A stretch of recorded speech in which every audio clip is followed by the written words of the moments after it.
요즘 사람들은 미용에 관심이 많은 것 같습니다.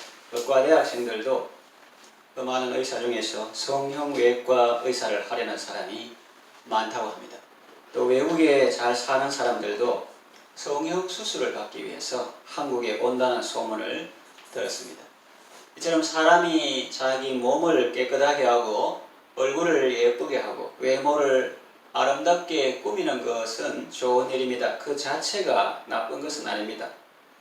그런데 오로지 외모에만 집중해서 성형 수술을 과도하게 하는 것에 대해서 저는 안 좋다고 생각합니다. 성형 수술 후 거울을 보고 자기 외모를 비관해서 스스로 목숨을 끊었다든지 혹은 위험한 수술을 하는 과정에서 누가 목숨을 잃었다는 소식은 우리를 슬프게 합니다. 이것은 다 외모지상주의의 폐단이라고 생각합니다. 오드리 헵번이라는 사람은 벨기에에서 태어나 스위스에서 생을 마친 여배우입니다. 원래 발레 지망생이었으나 가정 환경이 어렵고 영양실조에 걸려서 그 꿈을 접고 배우가 된 사람입니다. 그는 많은 영화에 출연했는데 사람들은 그의 청순하고 아름다운 모습을 좋아했습니다.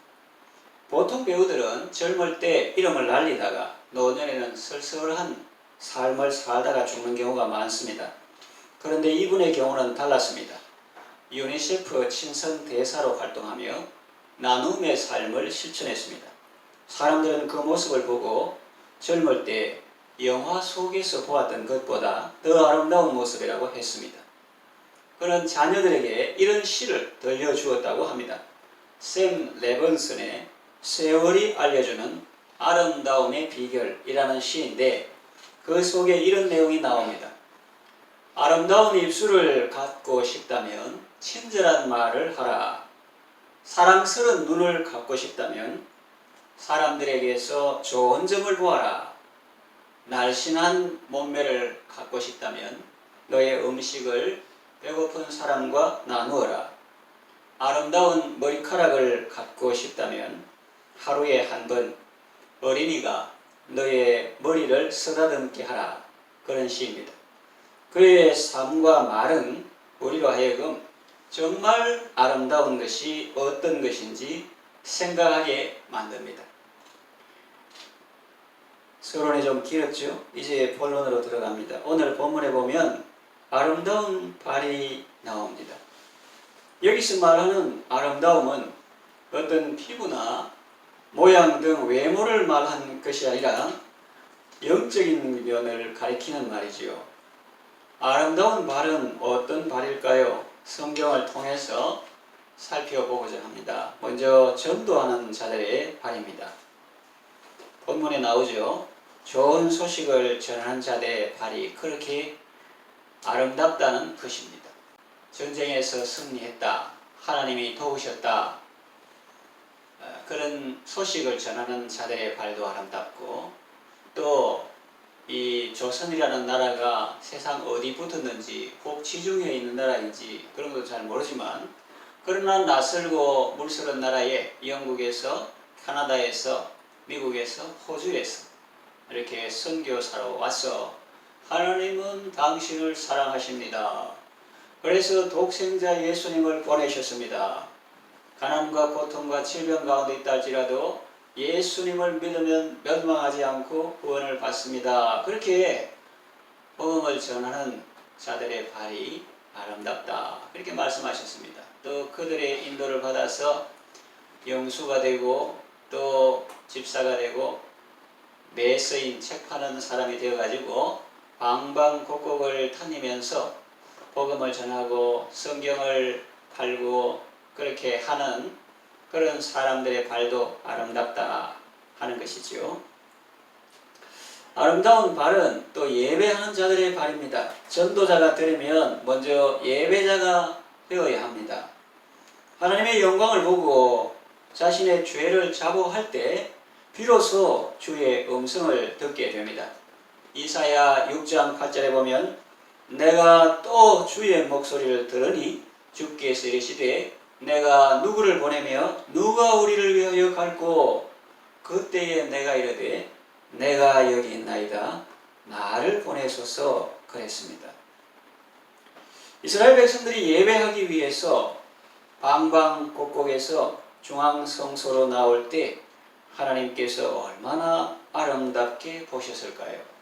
시편에 보면은 성전에 올라가는 노래 그런 것이 있는데 그것은 요즘처럼 1층에서 2층으로 올라간다 그런 개념이 아니고 이스라엘 백성이 하나님의 말씀을 따라 너는 매년 3차 내게 보일지니라 해서 무교절, 칠칠절, 초막절 이런 절기에 방방곡곡에서 사람들이 하나님 앞에 절기를 지키러 중앙성소로 나올 때 산 넘고 물 걸어 저 산 너머에 예루살렘 성전이 있고 하나님이 거기 계신다 그러면서 우리나라 사람들이 과거 시에 보러 가는 것처럼 성전으로 올라갈 때에 부른 노래요 신앙의 시입니다. 그렇게 사람들이 예배하러 나올 때 제사하러 나올 때 하나님께서 얼마나 아름답게 보셨을까요? 여러분들이 예배하러 주님께 나올 때 주께서 아름답게 보시는 줄로 믿으시기 바랍니다. 아름다운 발은 기도하는 자들의 발입니다. 예배에 성공하려면 기도 생활을 해야 합니다. 수요 밤이나 금요 밤 심야 기도회에 나오는 발도 주께서 아름답게 보시는 줄로 믿습니다. 또 아름다운 발은 또 순종하는 자들의 발이죠. 하와가 선악과를 따먹으러 동산 중앙에 있는 나무로 접근하는 발은 아름다운 발이 아닙니다. 또 요나 선지자가 하나님의 낯을 피해서 다시스로 가려고 옆바로 내려가는 발도 아름다운 발이 아닙니다. 하나님께서 아브라함에게 너는 너의 본토 친척 아비 집을 떠나 내가 네게 지시할 땅으로 가라고 말씀하셨을 때 갈대아 우르를 떠나 약속의 땅으로 간 아브라함의 발은 아름다운 발입니다. 가장 아름다운 발은 나를 위해 십자가에 오르신 예수님의 발입니다. 그러마다 크신 사랑 새겨 넣으셨죠. 그리고 예수님의 제자로서 사랑과 섬김의 삶을 산 그 제자들의 그런 순종의 발걸음도 아름답고 귀한 발걸음입니다. 우리도 하나님의 말씀에 순종하며 나아갈 때 그 순종의 발걸음을 주께서 아름답게 보시고 귀하게 여기십니다. 오늘 본문에 아름답도다 좋은 소식을 전하는 자들의 발이여 그랬는데 이거는 발을 이야기했지만 사실은 사람이라고 그렇게 볼 수도 있는데 어떤 외모나 성형 이런 것을 말하는 것이 아니고 일시적인 것이 아니라 영원한 가치를 말하는데 아름다운 것은 예를 들어서 전도하는 발이요 예배하는 발이요 기도의 자리에 나오는 발이요 또 순종하는 발임을 예를 들어서 말씀을 드렸습니다. 여러분 모두 하나님 보시기에 아름다운 발자취를 남기는 아름답고 복된 삶을 살아가시기를 바랍니다.